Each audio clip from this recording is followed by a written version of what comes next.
nag-change din po yung amount. Ganyan. So, malalaman mo, kung palitan mo lang yan ng 1, kasi yan ang lulutuin mo today, alam mo na ganito ang quantity dito, Miss Gail. Pwede ko mas, ganyan. Sige. This is based on the recipe book, no? So, kung palitan mo to, ito ang lutuin mo ngayon, today, for example, ganito ang grams na kailangan mo, or the kilos that you need per day. Pero kung palitan mo ito ng 6, sige, kung 6 yan lahat, Miss Gail, please.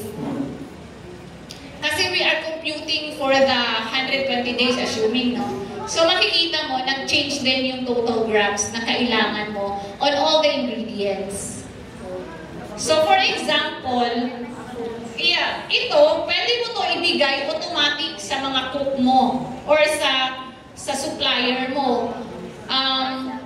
Kung palitan na, kasi, di ba, you print this one, lutuin mo to ngayong Lunes, and then the other recipes here, meron pang mga recipe dyan, marami, dito sa baba.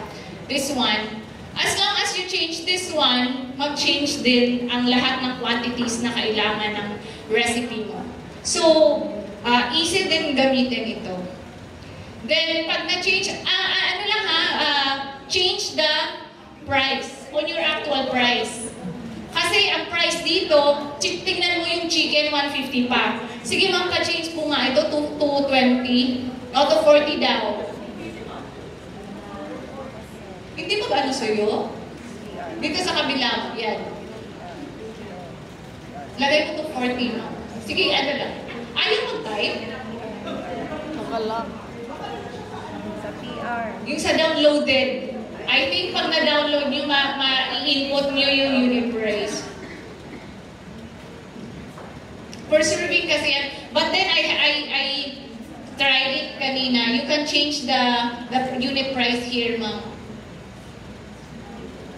Sige, try mo lang type this game, please.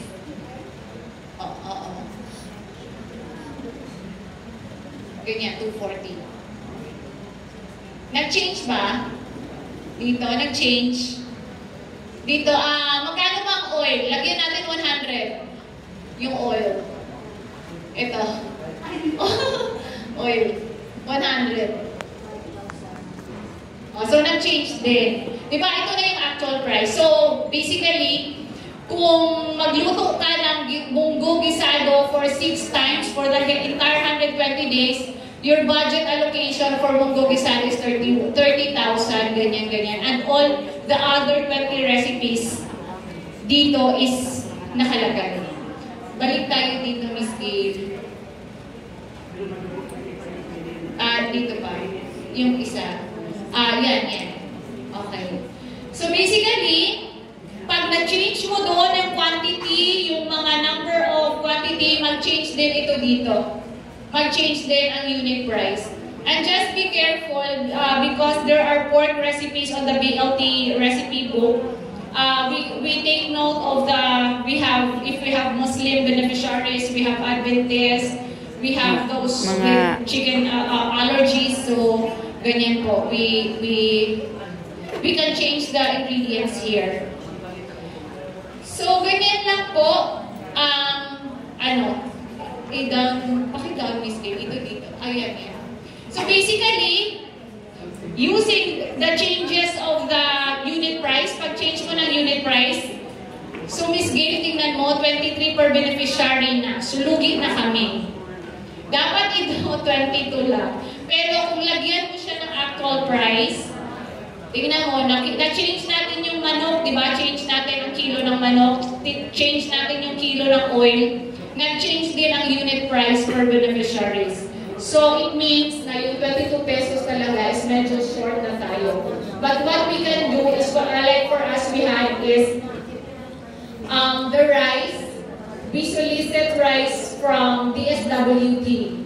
DSWD has always stock of rice kasi they have di ba, yung preparation nila yan for calamities. They have always, meron silang stock ng rice. So we wrote a letter, we made a proposal kanang maniud ko. Anak mo sila maniud ko Yung tanan. LGU namin,